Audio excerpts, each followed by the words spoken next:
Hello everyone, कशा आहात सगळे? भरपूर जण या व्हिडिओची वाट बघत होते की सर नवीन ऑफलाईन बॅच कधी चालू होणार आहे.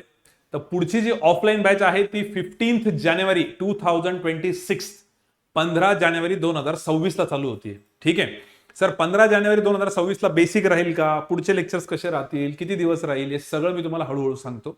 पण सगळ्यात पहिले हा व्हिडिओ जे कोणी बघत असतील त्या सगळ्यांनी व्हिडिओ 1.5च्या स्पीडने बघा, म्हणजे लवकर कव्हर होऊन जाईल. व्हिडिओ तुम्ही लेट जरी बघत असाल तरी काही प्रॉब्लेम नाही, तरी त्याच्यामध्ये सगळ्या डिटेल्स असतील.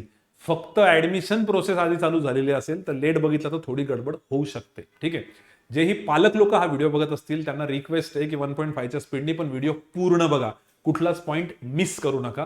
आणि जेवढेही स्टुडंट ऍडमिशन घेणार असतील त्यांनीही हा व्हिडिओ बघा. यात तुमचे 90-95% डाऊट्स क्लिअर होतीलच. A to Z सगळं सांगितलेलं आहे ऑफलाईनचं. बट स्टील याच्या व्यतिरिक्त काही डाऊट उरला तर डेफिनेटली तुम्ही ऑफिशियल नंबरवरती कॉल करा. ठीक आहे, याच्या व्यतिरिक्त काही राहिलं तर. ठीक आहे, सगळ्यात महत्वाचं काय बघा, व्हिडिओ कंप्लीट बघा, इथं क्लिअर केलंय. जी ऍडमिशनची डेट असेल या बॅचची, बॅच चालू होतीये 15 जानेवारीला, पण ऍडमिशन चालू होणार आहे 22 डिसेंबरला, 22 डिसेंबर. आम्ही व्हिडिओ बनवतोय तर आज 9 डिसेंबर आहे. बऱ्यापैकी आधी हा व्हिडिओ बनवलेला आहे, कारण त्या हिशोबाने मुलं अरेंजमेंट करतात, तयारी करतात, इथं येण्याची पण आणि बाकी गोष्टींची पण. तर 22 डिसेंबरला ऍडमिशन प्रोसेस स्टार्ट होईल. मग सर ऍडमिशन 22 डिसेंबर पासून किती दिवस राहतील? तर जोपर्यंत बॅच फुल होत नाही तोपर्यंत ऍडमिशन चालू राहतात. मग ते 22 डिसेंबर ते 25 डिसेंबर राहू शकता, 22 डिसेंबर ते 28 डिसेंबर राहू शकता, किंवा 22 डिसेंबर ते 30 डिसेंबर राहू शकता. ठीक आहे, पण बॅच जी चालू होणार आहे ती 15 जानेवारीला बेसिक चालू होईल. आता हे बेसिक काय काय नाही मी तुम्हाला सांगतो. हे मी याच्यामुळे इतकं फोकसनी बोललो याच्यावरती की भरपूर स्टुडंटचे नंतर कॉल येतात, आरबीआय मधले, एसबीआय मधले आपले जुने स्टुडंट, की माझा भाऊ आहे, बहीण आहे, त्यांना ऍडमिशन पाहिजे पण बॅच फुल होऊन गेली, आम्हाला माहितच नव्हतं. म्हणून हा व्हिडिओ आधी म्हणून याच्यात सगळ्या डिटेल सांगितलेल्या आहे. कारण तशी काही पार्शलिटी आपण करत नाही, first come first serve बेसिसवरती admission राहील, जसे जसे येतील तसे तसे ऍडमिशन होतील. ठीक आहे, त्यानंतर इम्पॉर्टंट आहे हा व्हिडिओ सगळ्या ग्रॅज्युएशन झालेल्या स्टुडंटसाठी जास्त. कारण की प्रत्येक ग्रॅज्युएट स्टुडंटला जिथे कुठे जायचं असेल पुढे, लेट्स से बँकिंग किंवा MBA किंवा इन्शुरन्स एक्झाम्स, सॉरी, किंवा काही गव्हर्नमेंट एक्झाम्स किंवा प्रायव्हेटमध्ये पण, तर बऱ्याच कंपन्या ॲप्टिट्यूडची एक्झाम घेते. तर हा जो काही कोर्स आपण शिकणार आहोत याचा तुम्हाला काही लॉस नाहीये.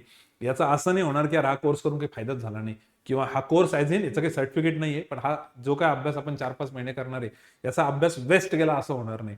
तुम्हाला ग्रॅज्युएशन नंतर कुठेही जायचं असेल तर हे कामात पडतं, हे वाया जात नाही, हे मी खूप क्लिअर सांगितलं. ठीक आहे, banking, agriculture, MBA, SSC, railway, private या सगळ्या ठिकाणी फायदा होतोच याचा. ठीक आहे, तर याच्यामध्ये बँकिंगचा A to Z पूर्ण सिलेबस होईल. एक्स्ट्रीमली सॉरी, बँकिंगचा पूर्ण सिलेबस होईल, इन्शुरन्सचा पूर्ण सिलेबस होईल, MBAचा पूर्ण सिलेबस होईल. MBA मध्ये ॲब्स्ट्रॅक्ट रिझनिंग हा एक वेगळा प्रकार असतो, त्याचे व्हिडिओज तुम्हाला भेटून जातील, पण MBAचा पण पूर्ण सिलेबस याच्यामध्ये होईल. ॲग्रिकल्चरचा प्री नावाची जी एक्झाम असते, प्रीमध्ये तुम्हाला हे सब्जेक्ट असतात. मेन्स मला मात्र वेगळे सब्जेक्ट असतात, तर मेन्ससाठी याच्यात नाही राहणार, पण प्रीचं याच्यात सगळं राहील. SSC, रेल्वे आणि प्रायव्हेटच्या काही एक्झामसाठी कसं असतं, SSC रेल्वेमध्ये पण याचा फायदा होतो. आपले भरपूर स्टुडंट आहे जे या सिलेबसवरती, अभ्यासावरती रेल्वेमध्ये, SSC मध्ये सिलेक्ट झाले, पण रेल्वे आणि SSC ला काही पार्ट थोडा वेगळा करावा लागतो. तर कम्प्लिटली याला टार्गेट करून नाहीये ही बॅच, पण बँकिंग या सगळ्या एक्झाम्सला फायदा होईलच. ठीक आहे, याच्या व्यतिरिक्त जर समजा तुम्हाला असं वाटलं की मला अजून काही ऍडव्हान्स करायचं, की वेगळे एक्झाम टार्गेट करायचंय, तर याच्या व्यतिरिक्त त्याचा जो सिलेबस आहे तो कसा करायचा, काय करायचं, त्याचं गायडन्स भेटेल. पण बाकी या सगळ्यांचं होऊन जाईल. या व्हिडिओच्या शेवटी तुम्हाला रिझल्ट पण दिसतील, किती आहेत, काय आहेत, कोणकोणते स्टुडंट्स आहेत, त्याच्यावरनं जजमेंट येऊन जाईल. ठीक आहे, MBAचा सिलेबस पूर्ण होईल का? तर हो. अंडर ग्रॅज्युएटने ऍडमिशन घ्यावं का? तर अंडर ग्रॅज्युएट जे पण स्टुडंट्स आहेत ज्यांचं ग्रॅज्युएशन चालू आहे त्यांचा एकच प्रॉब्लेम होतो की ते रेग्युलर येत नाही. जर ते रेग्युलर येऊ शकले, रेग्युलर लेक्चर करू शकले तर मग प्रॉब्लेम नाहीये. पण जर रेग्युलर लेक्चर नाही जरी केलं तर सर काही लॉस आहे का? तर पुढच्या दिवसाचं काही कळत नाही, हा सगळ्यात मोठा लॉस आहे. आणि नंतर नंतर मात्र याचं ऑनलाईन ऍक्सेस तुम्हाला भेटतंच, त्यात काही वाद नाहीये.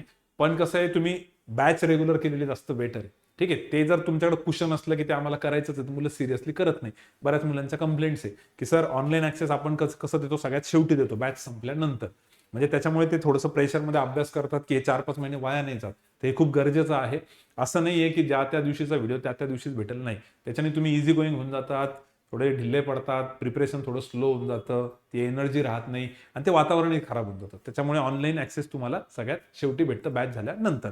त्याच्यानंतर सर ऑफलाईन बॅच आहे ही, पण ऑफलाईन बॅचमध्ये साईड बाय साईड ऑनलाईन पण चालेल का? तर असं बिलकुल नाहीये. ऑफलाईन बॅच म्हणजे फक्त ऑफलाईनचे स्टुडंट राहील, तिथं ऑनलाईन वगैरे काही चालणार नाही. ऑनलाईनची आपली वेगळी बॅच असते, वेगळा ऑनलाईन स्टुडिओ असतो. ऑफलाईनमध्ये पूर्ण कंप्लीट वेगळं राहील. प्रत्येका जवळ येऊन चेक केलं जातं कोण कसं सॉल्व्ह करते कसं नाही. ठीक आहे. सो हे आणि हे सगळं तर आहेच, पण हे मी जास्त सांगण्यापेक्षा मला असं वाटतं तुम्ही फीडबॅक घ्या याच्याबद्दल. ज्याही स्टुडंट्सने ऑफलाईन बॅच केलेली आहे त्यांना डेफिनेटली विचारा की बाबा बॅच कशी असते, काय असते, कसं असतं. सगळे डाऊट्स विचारले तर चालेल. जर तुम्ही म्हटले सर आमच्या कॉन्टॅक्टमध्ये कोणीच नाहीये, तर तुम्ही महाराष्ट्राच्या ज्याही जिल्ह्यामधनं येत असाल, लेट्स से नागपूर झालं, कोल्हापूर झालं, संभाजीनगर झालं, कुठे का असेल ना, तर तुम्ही फक्त ऑफिशियल नंबरवरती एकदा कॉल करा की नागपूर साईडच्या एका स्टुडंटचा नंबर द्या, जो कोणी सिलेक्ट झाला असेल किंवा झाली असेल, आम्ही तुम्हाला त्यांचा नंबर देऊ, त्यांच्याशी एकदा बोला. कारण तुम्हाला थोडा कॉन्फिडन्स येईल तुमच्या भागातला असं, तर नाही तर रँडमली कोणाला बोलू शकता, काही प्रॉब्लेम नाही. पण सिलेक्ट झालेल्यांना बोला.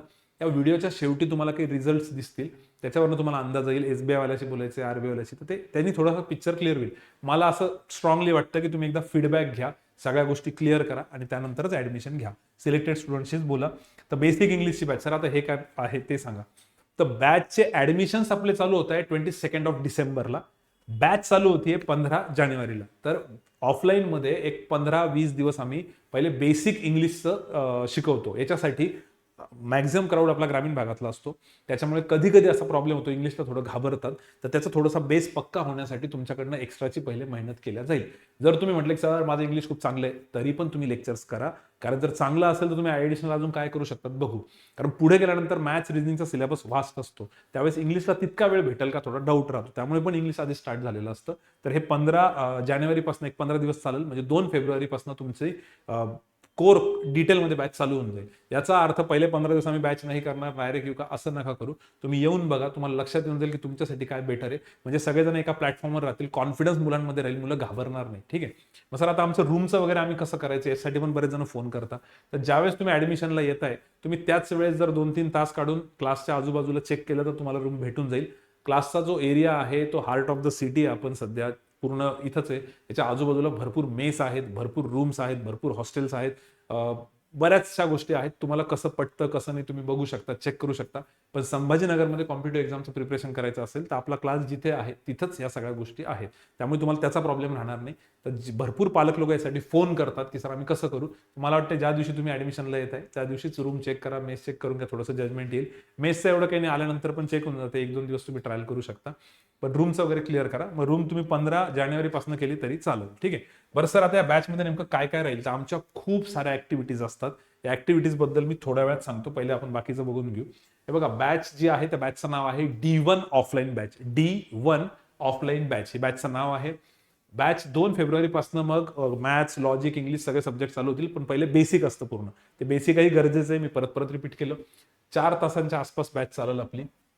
सकाळी 7:30 ते 9 वाजेपर्यंत एक 1.5 तास क्वांटचं लेक्चर राहील, मॅथ्स मीच तुम्हाला शिकवल. 1 तासभर रिझनिंगचं लेक्चर राहील, यस सर शिकवतील, इथं ब्रेकही असतो नाश्त्यासाठी. आणि त्यानंतर इंग्लिशचं जे लेक्चर आहे ते फात्या मॅडम शिकवतील तुम्हाला. ठीक आहे. तर अर्धा तासाचा ब्रेक असतो, असं टोटल 4 तास असतं. सगळं व्यवस्थित स्टुडंटला विचारून आम्ही आधीच्या मुलांची फीडबॅक घेऊन हे टाइम टेबल बनवलेलं आहे. ठीक आहे. टायमिंग थ्रू अँड थ्रू पूर्ण हाच राहील, टायमिंग चेंज नाही होणार. फीस जी आहे या कोर्सची, या पूर्ण बॅचची, ही 22,000 राहील. पण फक्त बॅचची नसते, बॅच सोबत भरपूर ऍक्टिव्हिटीज असतात ज्या की ऑनलाईन पण चालतात आणि ऑफलाईन पण चालतात, दोन्ही पण. ठीक आहे. कसं ते पण सांगतो मी तुम्हाला पुढे. तर बेसिक टू ऍडव्हान्स सगळं शिकवलं जाईल. प्री, मेन्स, इंटरव्ह्यू सगळं असतं. त्याच्यानंतर याच्यामध्ये सर पूर्ण 4-5 महिने चालेल का, तर 5 महिने तर कमीत कमी पकडून घ्या, कमीत कमी. ठीक आहे. 5.5 महिन्यापर्यंत पण बॅच जाते, कारण आपण खूप डिटेलमध्ये पूर्ण कोर्स शिकवतो, प्री प्लस मेन्स, त्याच्यामुळे याला टाइम लागतो. ठीक आहे. बेसिक इंग्लिशची बॅच आपण आधीच पकडली, जर तेही पकडलं तुम्ही जानेवारीचं, तर मग तर 5.5 महिने तर आरामात लागतील. ठीक आहे. क्लासला ऍडमिशनला येण्या अगोदर SSAचं ऍप नक्की डाउनलोड करून ठेवा. फक्त SSA टाका प्ले स्टोअरवर, हा लोगो दिसेल, डाउनलोड करून ठेवा, म्हणजे तुम्हाला बाकीच्या ऍक्टिव्हिटीजसाठी फायदा होईल पुढे. जर काही इन्क्वायरीज करायची असेल, काही डाऊट्स असतील तर तुम्ही ऑफिशियल नंबरवरती कॉल करू शकता. इथे नंबर दिलेले आहेत, इथेही नंबर दिलेले आहेत. बरं सर, ही बॅच फक्त आमची 4-5 महिने राहील का, त्याच्यानंतर तुमचा आणि आमचा संबंध सुटला का, असं बिलकुल नाहीये. याच्यामध्ये भरपूर ऍक्टिव्हिटीज आहे, टेलिग्रामच्या, युट्यूबच्या, बऱ्याच काही काही असतात. तर तुमचं सिलेक्शन होईपर्यंत तुम्हाला हे सगळं ऍक्टिव्हिटी करायची असतं. म्हणजे ही जी फीस आहे कोर्सची, ही फक्त 5 महिन्यांची किंवा 5.5 महिन्यांची नाहीये. 5-6 महिन्यानंतर पण तुमचं सिलेक्शन होईपर्यंत बऱ्याच ऍक्टिव्हिटीज चालतात. त्या आता भरपूर आहेत, त्या सगळ्यात कळणार तर नाही, ऍडमिशनच्या वेळेस ते तुम्हाला सांगतील. म्हणून मी म्हटलं की जुन्या स्टुडंटला विचारा, कारण आपल्याकडे ऍक्टिव्हिटीज भरपूर होतात, बरीच प्रॅक्टिस करून घेतल्या जाते. भलेही ऑफलाईन बॅच असेल तरी पण ऑनलाईन प्रॅक्टिसही असते. ठीक आहे, तर आय डोंट थिंक याच्या व्यतिरिक्त काही डाऊट तुमच्या मनात राहिला असेल. जर राहिला असेल तर तुम्ही ऑफिशियल नंबरवरती कॉल करू शकता. पण 2-3 डेट लक्षात ठेवा. 22 डिसेंबर पासनं तुमचे ऍडमिशन्स चालू होत आहेत. ऍडमिशन्स कधीपर्यंत राहील तर जेवढ्यापर्यंत बॅच फुल होत नाही तोपर्यंत. दुसरं 15 जानेवारी पासून तुमची बेसिकची बॅच चालू होते, जी सगळ्यांनी करा. जरी तुमचं इंग्लिश चांगलं असलं तर तुम्हाला ऍडव्हान्स सांगतील. मध्ये 1-2 मॅथ्सचे लेक्चर पण होतात. मॅथ्सची थोडीशी प्रॅक्टिस आम्ही तुम्हाला सांगून देतो आधी. मग 2 फेब्रुवारी पासून जेव्हा पूर्ण कोर्स सिलेबस चालू होऊन जातो त्यावेळेस मात्र कोणाला असं फील नाही होत की यार मी थोडंसं मागे पडतोय किंवा काय. ते तुमच्याच फायद्यासाठी आहे. बाकी मग क्लासकडनं बॅग्स भेटणार, बाकीच्या ज्या पण गोष्टी आहेत ते तुम्हाला ऍडमिशनच्या वेळेस सांगतील. फक्त कुठली खरेदी करू नका, तिथं आल्यानंतर ते तुम्हाला सांगतील. ठीक आहे, चलो तर will stop here. I hope सगळ्यांचे डाऊट क्लिअर असतील. काही इश्यू असेल तर ऑफिशियल नंबरला कॉल करा. ठीक आहे, आणि आता रिझल्ट तुम्हाला शो होतील, रिझल्ट पण बघून घ्या. त्यातही तुम्हाला कोणाशी बोलायचं असलं तरी चालेल. चलो ठीक आहे, thank you, bye bye, good day.